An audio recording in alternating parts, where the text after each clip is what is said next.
कृपया अपने कान में ईयरफोन लगा लीजिए for your better experience. Hello guys, welcome back to my channel Akhand Gyan. पिछले वीडियो में मेरे को सपोर्ट करने के लिए बहुत ही धन्यवाद। आज हम पढ़ेंगे एक नया चैप्टर जिसका नाम है the summer of the beautiful white house, जिनके ऑथर हैं विलियम सरोयान। ये जो स्टोरी आज जो हम पढ़ेंगे ना, वो दो पुअर अमेरिकन बॉयज की है जिसका नाम है आरम एंड मुराद, जिनकी पहचान है विश्वास और ईमानदारी। तो चलो करते हैं स्टार्ट। अगर आप इस चैनल में नए हो तो प्लीज यार चैनल को सब्सक्राइब कर देना, आपका भाई का ही चैनल है। नहीं। तो चलो करते हैं स्टार्ट।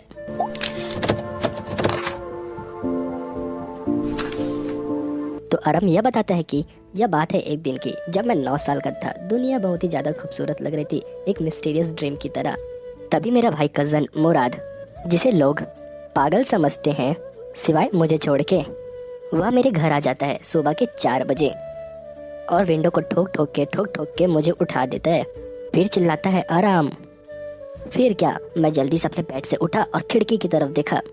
फिर जो मैंने खिड़की की तरफ देखा, वह चीज मुझे विश्वास ही नहीं हो रहा था। I couldn't believe that. अभी तक तो सुबह भी नहीं हुआ था रे बाबा, लेकिन मुझे इतना विश्वास था कि जो मैंने देखा वह एक सपना नहीं हो सकता। मैंने क्या देखा, मेरा कजन भाई मुराद, वही क्रेजी पागल, एक सुंदर से सफेद घोड़े में बैठा था। फिर मैंने अपने हेड को विंडो से बाहर निकाला और अपने आँख को रब करने लग गया। कोई सपना तो नहीं देख रहा मैं। फिर मुराद चिल्लाता है, मैं ही हूँ, तुम कोई सपना नहीं देख रहे हो, मैं एक घोड़े में बैठा हूँ। अगर तुम्हें इस घोड़े में राइड करनी है तो जल्दी जल्दी नीचे आओ। फिर आरम कहता है कि मुझे पता है दुनिया में कुछ ऐसे लोग होते हैं जो सोचते हैं कि वे दुनिया में गलती से आ गए हैं, लेकिन मेरा भाई मुराद ऐसा बिल्कुल नहीं सोचता था। वह जिंदगी को बहुत ही इंजॉय करता था और सही भी करता था, क्योंकि जिंदगी तो 2 दिन की है, इंजॉय ही करो, पढ़ो लिखो ऐश करो। लेकिन जो आज हुआ वह विश्वास करने के लायक नहीं था। आरम यह बताता है कि हॉर्स की राइडिंग करना उसका एक सपना रहा है, और दूसरी बात यह बोलता है कि वह बहुत ही गरीब है। मतलब कि वह नहीं, उसका पूरा परिवार ही गरीब है। वह एक घरोगलियन फैमिली से बिलोंग करता है। वे कहते हैं कि वे इतने गरीब हैं कि वे खाना खाने के लिए पैसे उन्हें कैसे मिल जाते हैं, बेचारे। इसीलिए आरम बोलता है कि जो मैंने देखा वह विश्वास करने के लायक नहीं था। हम लोग इतने ज्यादा गरीब थे कि हमारी गरीबी कब जाए हमें खुद ही नहीं पता था। लेकिन इसके बावजूद भी हम लोग फेमस थे हमारी ईमानदारी के नाम पे। पिछले 11 सेंचुरीज में हमें अपने ऑनेस्टी पे बहुत ही ज्यादा गर्व था, और होना भी चाहिए भाई। आज के ज़माने में ऐसा इंसान नहीं मिलता, ढूंढने से भी नहीं। फिर आरम हमें यह बताता है कि हमारे इस ट्राइब में ऐसा कोई भी व्यक्ति नहीं है जो दुनिया का एक फ़ायदा उठा सके, मतलब कि एक चोरी कर सके। सही है ब्रो। उसके बाद आरम बताते हैं कि मैं इस घोड़े को देख सकता हूँ, यहाँ तक कि मैं इसको सूंघ भी सकता हूँ। मुझे इसकी सांस लेने की आवाज़ भी सुनाई दे रही है। और एक तरफ से मुझे यह विश्वास ही नहीं हो रहा है कि मेरा भाई मुराद, क्रेजी पर्सन, उससे इस वाइट हॉर्स से नाता कैसे हो सकता है। मुझे इतना ज़्यादा यकीन था कि मेरा जो भाई मुराद है वो घोड़ा तो खरीद सकता नहीं है, तो ज़रूर उसने चोरी ही की होगी। और मैं यह यकीन नहीं कर सकता कि मेरा भाई चोरी कर सकता है, क्योंकि मेरे फैमिली में आज तक किसी ने चोरी नहीं की है। फिर मैं पहले अपने कज़न भाई मुराद को देखता हूँ, फिर घोड़े को देखता हूँ। दोनों एकदम शांत खड़े थे। उन दोनों को देखकर मुझे खुशी भी हो रही थी और डर भी लग रहा था। फिर आरम अपने भाई मुराद को चिल्लाता है, तुमने यह घोड़ा कहाँ से चुराया। फिर मुराद कहता है कि तुम खिड़की से पहले बाहर निकलो, फिर चलो इसका राइड करते हैं।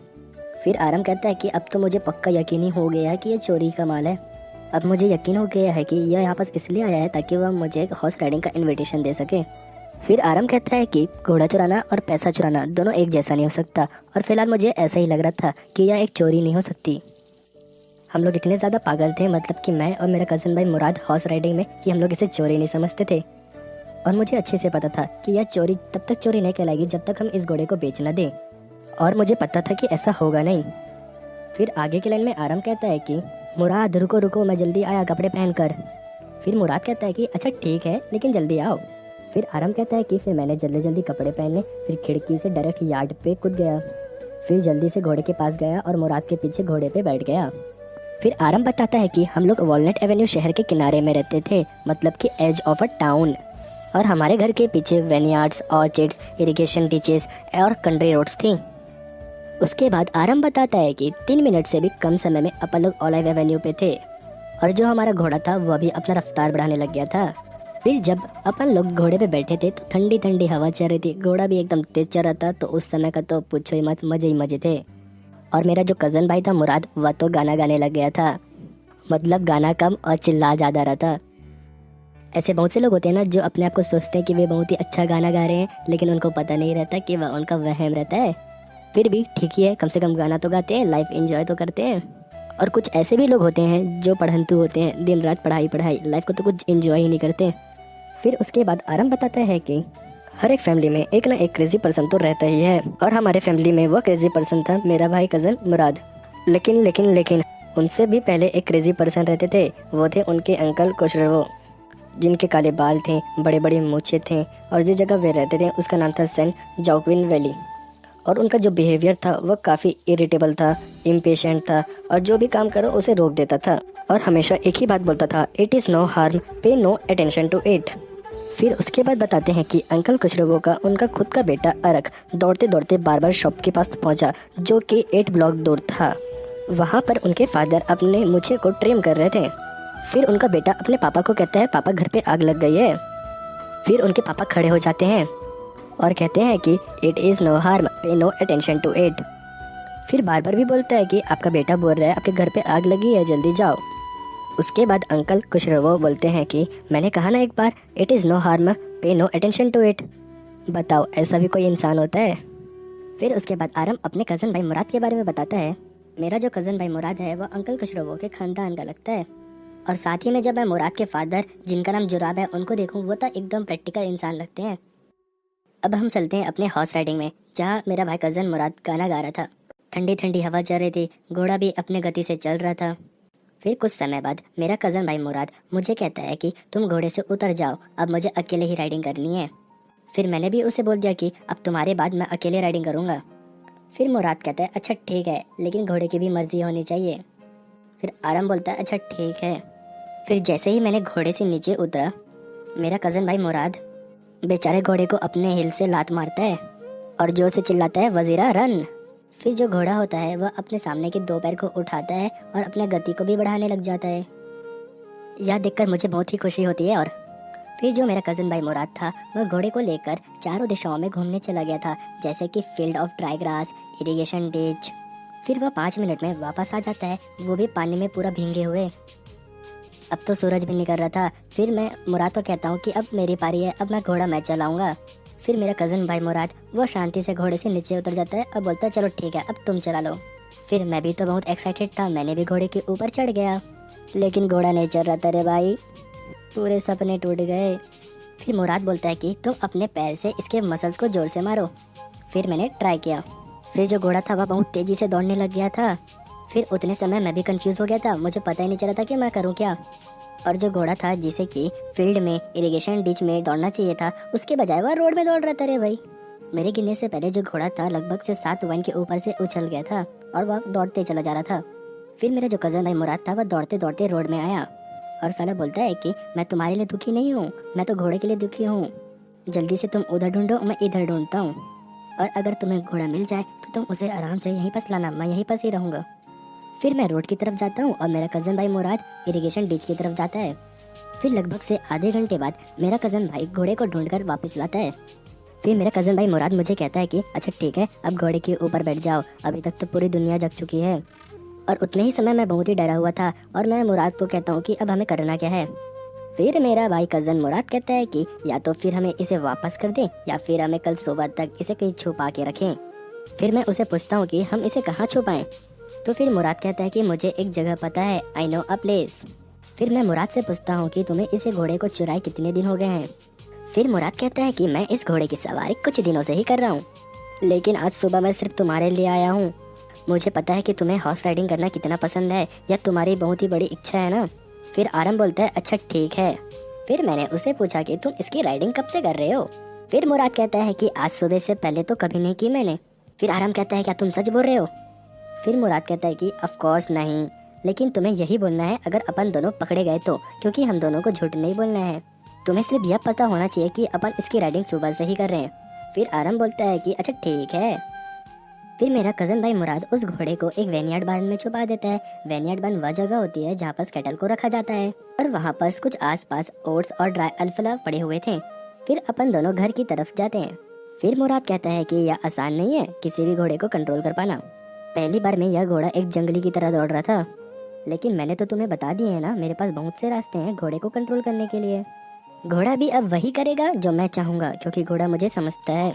फिर आराम बोलता है, लेकिन कैसे, तुमने कैसे किया? फिर मुराद बोलता है कि मैं एक घोड़े को समझ सकता हूँ। फिर आराम बोलता है, लेकिन कैसे? फिर मुराद बोलता है कि एक सिंपल और एक ऑनेस्ट अंडरस्टैंडिंग के साथ। फिर आराम बोलता है कि मैं कब कर पाऊंगा ऐसा? फिर मुराद कहता है कि अभी एक तुम छोटे बच्चे हो, जब तुम 13 साल के हो जाओगे तब तुम्हें पता चल जाएगा। फिर मैं अपने घर गया और शांति के साथ ब्रेकफास्ट किया। फिर उसी दोपहर पे मेरे अंकल खुशरो घर पे आ जाते हैं कॉफ़ी और सिगरेट के लिए। फिर वह पार्लर पे बैठ जाते हैं, स्मोकिंग करते हैं और चाय पीते हैं और साथ में ही पुरानी अपनी कंट्री को याद करते हैं। फिर उसी समय एक और पर्सन उसके घर पे आता है जो कि एक फार्मर होता है और उनका नाम जॉन ब्रायो होता है। फिर जो मेरी माँ होती है वह उनके लिए कॉफ़ी और तंबाकू लाती है। बेचारी भोली भाली मेरी माँ। फिर वह फार्मर सिगरेट को रोल करता है, चाय पीता है और धुनवे उड़ाता है। फिर आखिरी में वह अपनी उदासी के साथ बोलता है कि उसका एक वाइट घोड़ा चोरी हो गया था लास्ट मंथ, जो कि अभी तक मिला नहीं है। फिर क्या, मुझे भी कुछ समझ नहीं आया। फिर मेरे अंकल खुशरो जो कि बहुत ही ज़्यादा इरिटेट हो चुके थे और वे जोर से चिल्ला देते हैं, इट हैज़ नो हार्म। फिर अंकल खुशरो कहते हैं कि एक घोड़े से लॉस से क्या होता है, क्या हमने कभी अपना घर नहीं खोया है जिसके लिए तुम इतना रो रहे हो?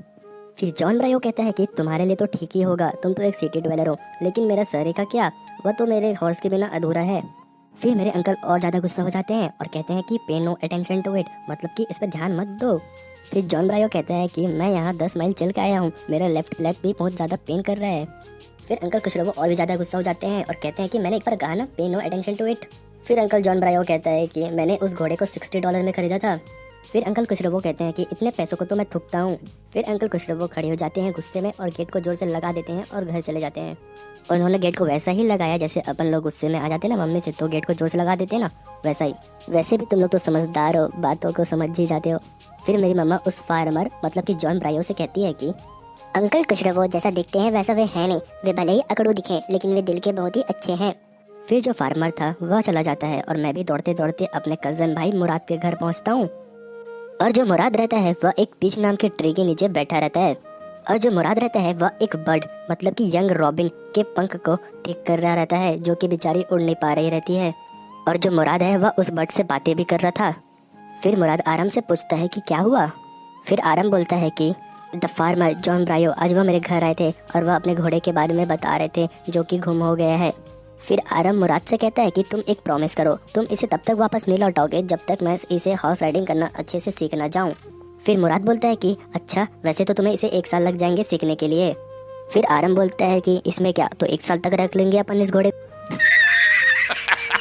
फिर जो मुराद रहता है वह जोर से चिल्लाते हुए बोलता है कि क्या तुम एक घरों फैमिली के मेंबर को चोरी करना सिखा रहे हो? उसके बाद कहता है कि जो घोड़ा है वह उसे अपने मालिक के पास जाना चाहिए। आराम बोलता है कि कब? फिर मुराद बोलता है कि 6 मंथ में। फिर मुराद इस बर्ड को हवा में उड़ाता है। जो बर्ड रहता है वो 1 बार 2 बार जमीन में गिरता है, लेकिन तीसरी बार वह हवाई में उड़ने लग जाता है। फिर उसके बाद हर एक सुबह लगभग 2 हफ्ते तक मेरा कज़न मुराद और मैं उस घोड़े को उस वेनियार्ड बांध से बाहर निकालते थे और उसकी राइडिंग करते थे। फिर जब मेरा पारी आता था घोड़े चलाने का, तब घोड़ा कभी वाइन्स की तरफ तो कभी स्मॉल ट्रीज की तरफ घोड़ा दौड़ जाता था। मुझे गिराकर खुद भग जाता था यार। अब मुझे ऐसा लगने लग गया था कि अब मैं घोड़ा चलाना नहीं सीख पाऊंगा जितना कि मुराद को आता है। फिर एक सुबह जब मैं और मेरा कज़न भाई मुराद उस घोड़े को डेजर्टेड वेनयार्ड में ले जा रहे थे, तभी हमें जॉन ब्रायो दिखे जो कि वापस शहर जा रहे थे। फिर मुराद मुझसे कहता है कि तुम कुछ मत बोलो, मैं अंकल जॉन ब्रायो से बात करता हूँ, मुझे पता है उनसे कैसे बात करनी है। फिर मेरा कज़न भाई मुराद अंकल जॉन ब्रायो से कहता है कि गुड मॉर्निंग जॉन ब्रायो। फिर जो अंकल थे जॉन ब्रायो वो घोड़े को एकदम ध्यान से देखने लग गए थे। फिर कहते हैं कि गुड मॉर्निंग मेरे दोस्त के बच्चों। फिर हमें इस घोड़े का नाम पूछते हैं वो। फिर मेरा भाई कज़न मुराद एक अर्मेनियन भाषा में बोलता है कि माई हार्ट। फिर अंकल जॉन ब्रायो कहते हैं कि अ लवली नेम, इस प्यारे घोड़े का नाम कितना अच्छा है। फिर अंकल जॉन ब्रायो कहते हैं कि मुझे लगता है कि यह वही घोड़ा है जो मेरा कुछ हफ्तों पहले चोरी हो गया था, क्या मैं इसका मुंह देख सकता हूँ? फिर मुराद कहता है ज़रूर, आप देख सकते हैं। फिर अंकल जॉन ब्रायो उसके मुंह में देखने लग गए। फिर कहते हैं कि अरे हाँ, यह तो मेरा ही घोड़ा लग रहा है। मैं ऐसा कहता अगर मैं तुम्हारे पेरेंट्स को नहीं जानता, लेकिन मैंने तुम्हारे फैमिली के चर्चे बहुत से सुने हैं तुम्हारे ईमानदारी के नाम पर। यह घोड़ा तो मेरे घोड़े का एकदम ट्विन लग रहा है। अंकल जॉन ब्रायो को उतने टाइम शक हो गया था, वे अपने आंखों पे भरोसा नहीं कर रहे थे बल्कि अपने दिल पे भरोसा करते थे। और फिर कहते हैं कि good day my young friends. फिर मुराद कहता है कि गुड डे जॉन ब्रायो। फिर अगले ही सुबह वे दोनों भाई आराम एंड मुराद उस घोड़े को उसके मालिक मतलब कि जॉन ब्रायो के फार्म में वापस रख देते हैं। और वहाँ पर जो कुत्ते थे ना, वह भी उन दोनों को भौंक नहीं रहे थे। फिर आराम धीरे से मुराद को कहता है कि मुझे लगा ये कुत्ते मुझे भौंकेंगे। फिर मुराद कहता है कि हाँ मुझे पता है ये जरूर भौंकते, लेकिन अगर कोई और होता तो मुझे पता है इनसे कैसे संभलना है। फिर लास्ट में मेरा कज़न भाई मुराद अपने हाथ को उस घोड़े के ऊपर रखता है और अपने नाक से उस घोड़े के नाक को टच कराता है और फिर वे दोनों वहाँ से चले जाते हैं। फिर उसी दोपहर को जॉन ब्रायो आराम के घर आते हैं और उनके मम्मी को बताते हैं कि मेरा जो घोड़ा था जो चोरी हो गया था वह वापस आ गया है।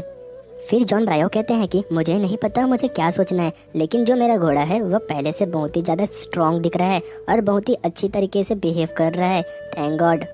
फिर यह सब सुनकर मेरे अंकल खुशरो वो बहुत ही ज़्यादा इरिटेट हो जाते हैं और जोर से चिल्लाते हैं, क्वाइट मैन क्वाइट, तुम्हारा घोड़ा वापस आ गया है ना, अब ध्यान मत दो इस पे। तो इसी के साथ भाई लोग हमारा स्टोरी भी कंप्लीट हो जाता है। कमेंट में यार बता दिया करो वीडियो कैसा लगता है, दिल से अच्छा लगता है यार, और सब्सक्राइब करना तो भूलना ही मत। तो चलो मिलते हैं अगले वीडियो में, टाटा।